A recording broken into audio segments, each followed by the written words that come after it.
Hello, entre et installe-toi, bienvenue au Café du Market. Je suis Axel Kaetka, freelance en inbound marketing B2B et on est ici entre nous. Alors prends le temps d'une petite pause et débrief avec nous les méthodes de base comme les dernières tendances en marketing en compagnie des meilleurs experts du sujet. Inbound marketing, demand gen, création de contenu, branding, SEO, tout va y passer pour que tu puisses reproduire chez toi ce qui marche le mieux pour les autres. Si le podcast te plaît, n'hésite pas à le partager à tes collègues en me taguant sur LinkedIn ou en laissant 5 étoiles sur Apple Podcast ou Spotify. Et maintenant, détends-toi, prends ta boisson préférée et surtout, si tu entends des discussions intéressantes, serre-toi, c'est offert par la maison. Pour ce podcast, j'ai l'honneur d'être soutenu par ma solution de marketing automation préférée, Sepleady. Si je t'en parle, c'est parce que je l'ai utilisé à titre pro et que j'en ai été pleinement satisfait. On le sait, quand on fait du marketing automation, ce qui est compliqué, c'est d'entretenir constamment des workflows de nurturing et de les mettre à jour avec nos nouveaux contenus. Là où Pledzi est très fort, c'est qu'ils ont développé une campagne intelligente qui est capable de pousser automatiquement le bon contenu au bon moment à la bonne personne, en fonction de ses centres d'intérêt et du stade de maturité du lead. Ce qui ne gâche rien, c'est qu'ils ont une équipe au top avec un service CSM dédié qui est là pour t'aider à mener à bien ton projet. Mais assez parlé, passons à l'épisode. Bonjour à toutes et à tous et bienvenue au Café du Market. Le rebranding, c'est toujours un moment crucial pour une marque. À quel moment est-ce que c'est nécessaire? À quoi faire attention? Comment le mener? Comment embarquer les équipes? Les questions, elles sont à la fois nombreuses et délicates. Pour parler de ce sujet, je suis avec Lucie Dalichou, qui est CMO de Keepcool et qui a justement récemment procédé au rebranding de la marque. Bonjour Lucie. Salut Axel. Écoute, c'est un plaisir de t'avoir sur le podcast. Est-ce que tu peux te présenter pour les invités, s'il te plaît? Ouais, alors je m'appelle Lucie Dalichou, j'ai 31 ans, je suis maman d'un petit garçon de 2 ans. Mon parcours pro, il a commencé d'abord dans le domaine de la culture, du patrimoine. Donc en fait, j'ai bossé pour tout ce qui est musée, collectivité territoriale, tout ça. Mhm. Je me suis assez vite reconvertie dans le marketing parce que j'avais envie de plus d'action, de challenge, tout ça. Et en 2019, en fait, je suis à l'époque adhérente Keepcool, donc je vais m'entraîner à la salle de sport de Montpellier-Euromessine. Et en fait, je connais quelques personnes qui travaillent pour Monsieur Amirache, qui est le franchisé Keepcool de l'Hérault. Donc on est vite mis en relation. Je commence un peu à travailler pour lui et je réalise assez vite, en fait, qu'ils ont une agence en externe pour tout ce qui est marketing communication. Mhm. Donc on se met assez vite d'accord sur le fait que ça serait plus intéressant pour eux de m'engager plutôt que de garder cette agence. Et on fait déjà à l'époque en fait le choix de l'internalisation. Et tu verras après que c'est quelque chose qui nous a un peu suivi dans le parcours. Et Ouais. petit à petit, je deviens directrice marketing. On commence à créer une équipe. Et en 2020, donc contexte Covid, fin de l'année 2020, deuxième confinement, Monsieur Amirache, qui depuis un petit moment déjà partage son projet d'entreprise et sa vision d'avenir avec la nouvelle direction de Keepcool à l'époque. Il est nommé à la direction générale des opérations et il Ok. embarque sa petite équipe, donc toute l'équipe de Montpellier. Et c'est comme ça que je deviens directrice marketing de l'enseigne Keepcool au national. Ok, super. Écoute, un parcours un petit peu, je vais dire un petit peu atypique et en même temps, on a un parcours finalement assez similaire tous les deux, parce que moi c'est pas, enfin, c'est pareil. J'avais commencé dans la communication, mais dans la recherche scientifique, tu vois, donc niveau public Ok. aussi. Et puis c'est pareil, à la fin, à la recherche d'un petit peu plus de challenge. Du coup, je suis parti vers le marketing dans le privé, donc ça me parle bien ce que tu dis. Du coup, oui, pardon, je le disais, aujourd'hui, on va parler de votre rebranding. Pour ceux qui avaient vu effectivement le logo Keepcool à l'époque et celui d'aujourd'hui, ça a pas mal changé. Et puis, il y a certainement pas que le logo d'ailleurs. Mm. Est-ce que tu peux du coup parler un petit peu du contexte dans lequel vous avez pris cette décision et à quels enjeux ça répondait? Ouais, alors je te cache pas, c'était pas vraiment une décision au départ, c'était plus une envie, Ok. surtout fin 2020, début 2021. Parce que en fait, les clubs sont fermés, situation économique aussi un petit peu compliquée parce que période de Covid et on n'a pas beaucoup de visibilité sur la réouverture des clubs. Et en Mhm. même temps, justement avec le passage de mon boss à l'enseigne, on sait que il y a une grande volonté de transformation en interne de la société. Et évidemment, transformation, ça passe aussi par du rebranding. Donc, ça devient finalement un petit peu un enjeu pour tout le monde. Et début 2021, malgré le Covid, on commence à recruter une équipe. Donc, notamment, on recrute Margot, qui est un peu mon acolyte de toujours, avec qui j'ai bossé dans mon entreprise précédente. Et on commence à recruter, si tu veux, une petite équipe de jeunes parce que on se dit aussi avoir une équipe de jeunes motivés pour faire une sorte de révolution, de modernité pour cette marque, c'est une bonne stratégie. Mhm. Et nous, en fait, à l'époque, toute l'équipe, ce qu'on a envie de faire, évidemment, c'est de moderniser cette marque qui évidemment, on a fait le constat que l'image était vieillissante et du coup, voilà, on a envie de changer les couleurs, de changer la façon qu'on a de communiquer. Évidemment, on sait aussi que les enjeux sont d'abord économiques par rapport à la période et au fait que les clubs réouvrent en juin 2021, mais pendant quelques mois, c'est fermeture et ouverture, passe sanitaire, donc voilà, une situation quand même un peu instable. Donc en fait, on se dit, en 2021, on va faire de cette année une période de transition. Donc on va y aller petit à petit. On atténue d'abord tout ce qu'on trouvait un peu daté sur la marque, donc charte graphique qui n'avait pas vraiment évolué depuis 2002. Dis-toi, Mhm. 2002, c'est la création de Keep Cool avec le logo, donc à l'époque qui est vert anis et rose fuchsia. Ouais. Donc plutôt que de changer le logo tout de suite, on atténue un peu ça et on utilise par exemple le logo en blanc et en noir au départ, tu vois. Mhm. On diminue aussi tout ce qui est créa graphique, assez chargé avec plein de couleurs, plein de pictos, voilà, beaucoup de créations. On met tout ça sur le digital parce qu'à l'époque, ça coûte pas grand-chose, ça peut aller vite. Donc voilà, on fait ce choix-là et surtout un choix qui est hyper important, c'est on recrute un directeur artistique qui est photographe et vidéaste. Ça va être un peu le gros premier changement d'image, on va dire. On internalise aussi cette compétence parce qu'on sait que ça va nous permettre à la fois déjà de réaliser des économies, mais aussi d'internaliser et de maîtriser un peu ce savoir-faire shooting, création de contenu qui va être hyper important par la suite. Et du coup, on décide d'organiser nos shootings, de mettre en avant nos visages, donc en gros les coachs, les adhérents, et de créer un truc un peu plus authentique en fait. On sait aussi, nous, en parallèle, qu'on fait ça, qu'on a 200 clubs qui sont franchisés. Parce que Keep Mhm. Cool, c'est 270 salles sur toute la France, mais il y en a 200 qui appartiennent à des franchisés. Et eux aussi, ils vivent le Covid comme nous, hein, avec aussi toutes les inquiétudes que ça apporte. Et évidemment, à l'époque, on n'a pas envie de les stresser en leur disant, on va faire un rebranding, ça va évidemment impliquer des dépenses. Mhm. Donc on profite plutôt de cette période, on va dire, pour faire de la pédagogie, en fait et pour leur expliquer que on va se détacher petit à petit de la charte graphique à laquelle on était très très accroché à l'époque et on va faire un peu d'A/B test, on va tester des nouvelles choses pour voir vers quoi la marque a évolué en quelque sorte. Ok. Donc en fait les enjeux c'est principalement économique parce que la période le voulait et en même temps nécessité de transformation mais qui était valable avec toute l'entreprise en fait, pas juste avec la marque. Et évidemment, cette petite équipe aussi qui arrive, qui est jeune et qui a envie de donner à Keep Cool un peu l'image qu'elle mérite parce que, en fait, la vraie expérience Keep Cool quand tu la vis, c'est beaucoup de bienveillance, de proximité, d'humain, d'authenticité et tout. Et c'est ça un peu qu'on avait envie de faire transparaître dans la nouvelle marque. Ok, ouais, redonner un petit peu d'élan aussi à une marque qui était vieillissante, du coup, quoi. Complètement.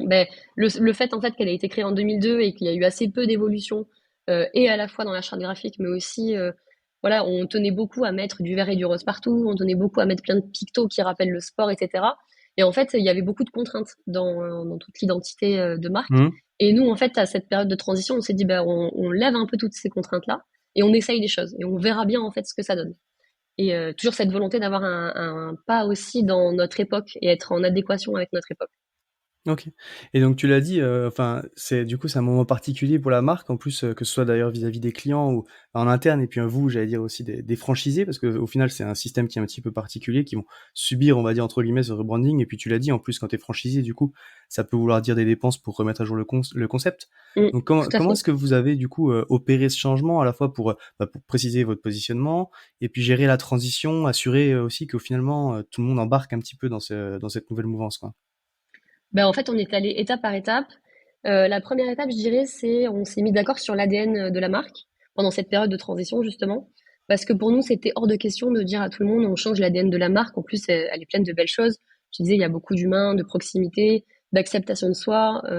La noble cause qu'on évoque toujours, c'est rendre le sport accessible à tous. Donc, Mmh. ça colle aussi avec notre époque et avec toutes ces ambitions de modernité. Donc, on s'est mis d'accord sur ça. Et en soi, c'est pas C'est-à-dire? vraiment. Pardon, Ben, excuse-moi, vous vous êtes mis d'accord qui, en fait? Tu vois? Est-ce que à quel point vous avez alors, mobilisé du coup, c'est un travail qu'on fait avec la direction. OK. On a souvent aussi des séminaires où on fait comme ça des brainstorming et on se dit ben voilà qui on est, où est-ce qu'on va, quelles sont les prochaines étapes pour arriver à faire coïncider en fait qui on est, nos actions commerciales. D'ailleurs c'est comme ça que par la suite on a lancé après le freemium qui est une forme d'abonnement gratuit accessible à tous. Donc voilà en fait réfléchit déjà à tout ça avec la direction. Après on travaille vraiment purement le taf marketing avec l'équipe marketing Mmh mh. et on décide un petit peu voilà de ces lignes directrices et finalement, ce qu'on fait, c'est pas vraiment un repositionnement, hein, c'est juste, on définit bien les termes et on se met d'accord sur une nouvelle façon de communiquer ce positionnement-là, quoi. Ok. La deuxième étape, évidemment, c'est le changement de logo qu'on attendait tous avec impatience. On fait ça en 2022. Pour nous, c'est un peu la dernière brique qui manquait à toutes ces étapes qu'on avait fait en 2021. Mhm. Donc moi, en fait, je commence à parler à l'équipe de benchmark d'agence, tu sais. Je leur explique, je vais voir combien ça coûte, etc. Et en fait, je parle de ça le jour 1. Le jour 2, il y a Claire Blasi, qui est une graphiste chez nous, qui vient me voir et qui me dit, bah écoute, moi j'ai des propositions à vous faire. Donc bah, regardez mes propositions et puis si ça va pas, on ira voir des agences. Et Ok. en fait, elle envoie ses propos à toute l'équipe. Et de suite, tout le monde est assez convaincu. Ça tilte un peu dans l'équipe. On se dit, ouais, là, il y a vraiment un truc qui se passe. Donc, on rebosse un peu le logo. On va le présenter à la direction. Pareil, ils nous font confiance, ils nous suivent.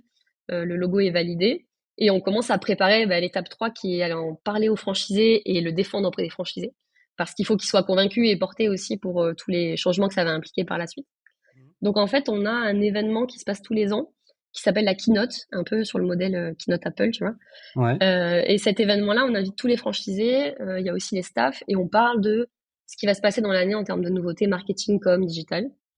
Et en Ok. 2022, du coup, on a aussi bah, la sortie de notre application, qui est un événement aussi en interne parce que c'est une app que on a développée en interne, dans laquelle on met nos propres cours vidéo avec nos coachs. Il y a aussi le pass NFC qui permet d'entrer dans le club. Ça, c'est une nouveauté. On est la première salle de France à le faire. Donc voilà, il y a cette révolution un peu digitale qui est en train de se préparer en interne. Et nous, on arrive en plus avec la petite touche révolution marketing. Donc je te cache pas, on est un peu stressé parce que c'est Claire en plus qui vient présenter son logo sur scène et tout, donc il y a une petite charge émotionnelle un peu derrière. On a un peu peur qu'on nous dise ouais mais vous c'est que des formes et des couleurs que vous nous présentez, ça va nous coûter de l'argent, etc. Les premiers trucs qu'on entend souvent quand on fait des changements comme ça. Mhm. Et puis en fait ça se passe super bien, il y a des applaudissements, le logo est bien accepté, donc on passe ce cap en fait des franchisés comme une formalité presque. Ok. Et dernière étape, bah, c'est le grand public. Donc, il faut présenter à tout le grand public ce changement-là. Donc, en gros, entre avril et septembre, rentrée de septembre, où on décide de présenter ça au grand public. On a quelques mois, nous, où il faut faire toutes les déclinaisons print, digital, voilà. Les enseignes sur les clubs sont pas encore changées. Là, c'est en train de se faire pendant cette année 2023. Ok. Et en fait, on prépare, hein, on se dit bah, quel est le meilleur support pour montrer à tout le monde notre nouveau visage et on écrit un spot pub en fait. Et c'est pareil, c'est Maxime, c'est un autre designer de l'équipe qui écrit et qui imagine un spot pub. Et donc on a cette vidéo qui présente en fait bah, nos cours, notre app, notre nouveau logo, un nouveau design de club aussi qui est entièrement rénové avec une nouvelle déco. Et tout est lancé à partir de septembre 2022. Ok, c'est intéressant. Puis comme tu l'as dit, c'est un travail du coup aussi sur le long terme parce que du coup, enfin, entre le lancement, la partie digitale que tu peux finalement assez vite mettre à jour, il y a la rénovation des clubs et puis les changements des enseignes qui est un travail du coup forcément un C'est peu plus clair. long. Et vous l'aviez testé un petit peu le logo du coup avant de le présenter quand même, que ce soit aux franchisés ou au grand public. Est-ce que vous aviez fait des échantillons un petit peu pour voir ce que les gens en Ouais. pensaient? Ouais. En fait, bah, c'est un peu comme ça aussi qu'on a affiné le travail du logo parce qu'au départ, le nouveau logo, tu le vois là, il est en minuscule. Nous, Claire l'avait imaginé au départ en majuscule, par exemple, tu vois, ça fait partie d'un des petits changements qu'on a fait. On a travaillé avec quelqu'un qui nous a fait bah, une enquête qualitative, donc Ok. un petit sondage anonyme auprès de quelques personnes. Donc c'était des profils différents. Il y avait un adhérent, il y avait une personne non adhérente, il y avait un franchisé, il y avait un staff qui cool. Et tous ces gens-là, en fait, ils ont été un peu sondés sur des impressions, sur voilà bah, leur vision en fait de tout ça. Et c'est Mhm. grâce à ça qu'on a un petit peu amélioré, on va dire, le logo pour avoir la version finale. Donc ouais, on s'est un peu challengé avec quelqu'un d'extérieur qui nous a un peu récolté des avis. Mais Ok. là où je te suis, en tout cas, c'est que ça a été étape par étape et en s'adaptant à chaque fois aux besoins de l'entreprise à l'instant T, en fait. Ok, très intéressant, ouais, c'est une top. Et on en parlait du coup en préparant l'épisode, et puis t'en as glissé aussi des éléments là, du coup, quand tu parlais des étapes par étapes et de ce que ça a changé aussi avec l'app et tout qui arrive. Avec ce changement d'image de marque, vous avez aussi retravaillé un petit peu du coup la partie stratégie marketing, notamment sur les leviers digitaux pour rajeunir l'audience et aller chercher bah, forcément de nouvelles parts de marché parce que les entreprises cherchent à se développer, normal. Est-ce que tu peux me parler du coup un petit peu de ce que vous avez fait à ce niveau-là aussi? Ouais, alors c'était pas exactement le même timing parce que ça a pu aller beaucoup plus vite sur la partie marketing digital. Donc en Ouais, fait, on a changé la stratégie marketing digital bien avant le vrai changement et le vrai rebranding. ok. Donc on va dire que pendant la période Covid, déjà, on a attaqué un changement. Si tu veux, le contexte économique a fait qu'on a coupé toutes les grosses dépenses qui sont la télé, les panneaux longue conservation, l'affichage urbain. Et Mhm. on s'est dit, on va mettre tout notre budget sur le digital parce que aussi on a un meilleur retour sur investissement, un meilleur tracking, etc. Ouais. Et nous, en fait, on savait aussi très bien que post-Covid, on allait avoir une problématique. C'est ce qu'on appelle le flux physique. C'est-à-dire qu'avant Covid, en gros, les prospects, ils venaient, ils poussaient la porte du club, ils venaient visiter, voir un petit peu le coach, etc. Et post-Covid, ben, ça se fait beaucoup moins. On sait que le consommateur, il regarde beaucoup plus sur Internet avant de prendre sa décision. Et mine de rien, nous, on est quand même ben, quelqu'un qui va s'inscrire à la salle, il a besoin d'être sûr de son choix. Donc, euh, donc voilà, généralement, ce flux, c'est quasiment pareil sur toutes nos salles, ce flux physique a diminué. Donc on Ok. s'est dit, on met le paquet sur le digital, sauf que la vente en ligne pure, vraiment le côté e-commerce et achat en ligne, c'est pas le premier canal de vente pour nos salles, parce que comme je te disais, le prospect, il a besoin de voir un petit peu comment ça se passe sur le terrain. Donc nous, en plus, ce qui nous différencie de la concurrence, c'est vraiment ce côté proximité humain. Donc voilà, besoin de ramener les gens du digital sur le terrain. Et en plus, on a des staffs qui sont assez incroyables. C'est des coachs qui sont au club, mais qui sont aussi commerciaux et qui ont Ok. du coup une énorme force de vente et de conviction. Donc en fait, c'est vraiment les meilleurs vendeurs qu'on peut avoir. Et l'objectif, du coup, c'était que ce marketing, il leur apporte un flux qui n'est plus physique, mais digital. Et que par la suite, ces coachs commerciaux, notamment grâce au phoning, parce qu'ils ont une belle formation de phoning, ils arrivent à faire se déplacer un lead digital en séance d'essai sur le terrain. Et Mhm. après, une fois que l'expérience, si tu veux, est testée, bah, elle est généralement approuvée et on a plutôt un beau taux de conversion. D'accord. Donc en fait, on lance ça vraiment opérationnellement à l'ouverture du club, hein, dès le premier jour, même un petit peu avant, en juin 2021. Petit à petit, l'expérience sur les campagnes pub sur le digital, elle progresse à tel point qu'on arrive à une espèce d'expertise un peu chirurgicale, si tu veux. Mhm. On lance des nouvelles régies, on lance des nouveaux canaux, on lance TikTok aussi en septembre 2021. Et ça fonctionne hyper bien, assez vite, que ce soit en organique ou en paid. Ok. Et cette mécanique maintenant, si tu veux, du marketing qui est au service du terrain et qui apporte du lead digital et le terrain qui arrive derrière grâce au phoning à faire se déplacer des gens et à convertir, bah ça c'est devenu un peu notre mécanique. Et je sais pas si ça a contribué au rajeunissement de l'adhérentèle, mais en tout cas, notre adhérentèle, elle a baissé d'âge moyen. On a gagné 4 ans, enfin, ça a rajeuni de 4 ans. Et je pense que Mhm. c'est un peu lié à la fois à la façon de communiquer et de faire la pub sur le digital, et aussi à des canaux comme TikTok qui ont apporté aussi bah, une clientèle un peu plus jeune. Et en même temps, avec aussi cette modernité qui arrive dans tout ce qui est identité visuelle et qui est beaucoup plus en raccord aussi avec notre époque. Ok. Ouais, effectivement, tu l'as dit. Et donc, vous avez mêlé, au final, t'as parlé de paid, t'as parlé de création de contenu aussi en organique, du coup, l'ouverture de nouveaux canaux, notamment TikTok, et tu l'as dit, certainement peut-être qu'aussi d'ouvrir ces nouveaux canaux-là, qui ont quand même une audience qui est un petit peu plus jeune, forcément, tu vas aller certainement rajeunir un petit peu la partie enfin, en tout cas des gens que vous êtes capable de driver en salle, quoi. Donc vous avez Ouais, mêlé paid, contenu au final plutôt réseaux sociaux du coup. ouais, tout à fait. Et je pense que, comme tu disais là sur le contenu, en fait, il y a un espèce de cercle un peu vertueux qui fait que on produit du contenu aussi avec beaucoup de jeunes parce que bah, dans les coachs, dans nos équipes, il y a énormément de jeunes. Et Mhm. ça aussi, on avait envie de le montrer dans notre image. Donc aussi dans le contenu, dans les visuels, tout ça, on voit que ça se rajeunit. On a aussi des contenus TikTok qui sont faits par les coachs. Donc eux, en fait, ils sont à l'origine de beaucoup de choses qu'on met en place. Et à la fois, tout ça, nous, on essaye de l'optimiser pour du CRM, pour du paid, etc. Donc en Mhm. fait, nos pubs, nos mailings, tout ça, c'est à l'image de ce qui se passe vraiment dans nos clubs et de la dynamique que ces coachs ont, parce qu'en fait, on voit dans tous les projets qu'on lance avec eux, ils sont pleins d'énergie, pleins de volonté, ils voient ce qui se passe sur les réseaux, enfin, donc en fait, ils sont aussi beaucoup moteurs de cette modernisation-là. D'ailleurs, c'est intéressant ce que tu dis. Effectivement, vous avez mis les coachs du coup un petit peu à l'honneur sur vos contenus. Vous produisez quoi du coup comme type de contenu pour les réseaux sociaux? Parce que forcément en paid, enfin, d'ailleurs je sais pas, c'est plutôt du contenu pousse à l'achat ou alors c'est du contenu déjà éducatif sur qu'est-ce que vous pouvez mettre en place pour atteindre tel objectif sur. Alors ça dépend, en soi, le contenu brut qui est créé avec les coachs, ça peut être de base, ça va être un shooting photo Mhm. dans lequel on va faire des vidéos, des rushs vidéo, dans lequel on va faire des TikTok.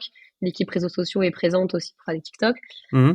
Ils peuvent nous faire aussi des articles de blog. Des fois, on a enregistré des podcasts avec eux. Donc, ça peut être voilà très variable. Après, Ouais. nous, bah, soit on va faire un contenu. On aime bien quand même faire du contenu qui ait du sens. même s'il y a un message commercial, même si dessus il y a écrit un tarif ou des choses comme ça, Mhm. généralement on essaye de faire quelque chose qui a du sens. Les mailings, c'est pareil. Tout ce qui est newsletter, on essaye d'apporter beaucoup de conseils Ok. sur même des sujets qui ont rien à voir avec le sport, mais qui ont à voir avec le bien-être au global. Donc le sommeil, le stress, plein de conseils en fait que les coachs ils donnent dans leur expérience au quotidien avec leurs clients, tu vois, leurs adhérents. Et nous, on Mhm. essaye de faire transparaître ça aussi sur le digital. Et après, évidemment, bah, par exemple, tu vois, un TikTok qui est tourné avec un coach, ben, il y a rien qui empêche que derrière, on le mette dans nos campagnes TikTok en paid. Ouais, ok. Généralement, c'est ce qui fonctionne le mieux en plus. Ouais, évidemment. Les contenus, enfin, où tu as déjà trouvé effectivement un petit peu de conseils, un petit peu de valeur, c'est Ouais, toujours on plus s'éloigne intéressant. aussi du Mm. format Mm. publicitaire et je pense que c'est ça aussi qui plaît aux gens. Ok, top, écoute, super pratique, très clair. Et donc j'allais dire, du coup, on se dirige un petit peu doucement vers la fin de notre discussion. On a parlé pas mal de bonnes pratiques, tu nous as donné pas mal de choses qui ont marché, enfin, ce que vous avez fait au final, et puis c'est normal, on essaie de donner des bons conseils, mais la vie de marketeur, c'est jamais tout rose, il y a forcément des choses qui sont un petit peu plus difficiles. Rapidement, c'est quoi tes 3 plus gros challenges du moment? Alors le premier challenge, c'est un challenge aussi d'équipe et marketing, mais c'est de la notoriété. Cette année, on a mis un peu l'accent sur ça parce que, en fait, moi déjà, j'ai envie de faire connaître et ce qu'on a fait et ce qu'on fait actuellement, parce Mhm. qu'on est hyper fiers aussi du changement avant-après, et je pense que n'importe qui voit le changement avant-après serait d'accord avec ça. Donc, Mhm. on a aussi une petite histoire qui va derrière et qui fait que, ben voilà, on a un bagage qu'on a envie de partager. Donc, en plus, on est mine de rien face à des concurrents parfois qui font du volume, et nous, on a un peu ce supplément d'âme, tu vois, qui fait que, ben voilà, on a envie de faire connaître notre histoire. Donc voilà, premier enjeu de notoriété. Le deuxième, c'est en fait, on est sorti d'une période Covid et post-Covid dans laquelle il y a eu énormément de challenges. Ça a été hyper stimulant, beaucoup de changements, beaucoup de sorties, l'app, les nouvelles enseignes, nouvelles décos, nouvelles stratégies digitales, etc. Mhm. Et là, en fait, moi, j'ai très peur du et maintenant, on fait quoi? Donc cette espèce de phase plateau un peu où tu peux vite te laisser te reposer un peu sur tes acquis. Donc le challenge là, c'est de continuer à être dans cette recherche d'innovation et de nouveauté non-stop. Ouais. Et c'est un peu lié aussi à mon troisième challenge qui est plus d'un point de vue management, mais bah, je te le disais, moi j'ai une équipe de jeunes, franchement c'est une équipe en or. Mon rôle là-dedans, c'est et de les faire progresser, de leur donner envie un peu de tout casser, de les challenger, tout ça. Et mine de rien, il y a une ambiance un peu familiale qu'on a créée. Donc, pareil, je me mets un peu la pression pour me dire comment est-ce que je vais arriver à maintenir ça. Donc là, j'ai plein d'idées, mais c'est quand même un truc que je garde en tête assez régulièrement. Et en plus, j'oublie pas que mine de rien, tout ce qu'on a fait, c'est, tu l'as compris, un peu en partie grâce à eux. Donc voilà, ça me met encore plus la pression pour essayer de poursuivre cette dynamique-là, quoi. Ok. Ouais, c'est vrai que tu me disais, hein, vous avez traversé une période qui était super. Alors, c'était ton point 2 sur lequel je reviens, mais vous avez traversé une période qui était super dynamique au final, où il y a eu pas mal de gros enjeux et de gros projets Mm. avec ce rebranding, le lancement de l'app, enfin, tout ce que vous avez pu faire autour. Et puis au final, bah, maintenant que tout ça s'est lancé, tu vas rentrer dans une phase, bah, comme tu l'as dit, un petit peu plateau, où du coup c'est le run, ça devient le courant, quoi, pour Ouais. entretenir tout ça. Et c'est vrai, faut être capable de maintenir la dynamique justement entre ben, ce que tu fais qui marche, et puis quand même apporter des petites touches de nouveautés, bah, pour que ce soit toujours intéressant aussi pour tout le monde, quoi. Mais c'est en ça que l'équipe quand je te dis jeune, c'est que moi, même des fois, je me sens larguée avec eux. Et en fait, ils sont tout le temps dans le challenge. Et même là, on prépare un truc pour septembre où on sait que, enfin voilà, on sort de notre zone de confort. Et je pense que c'est hyper important.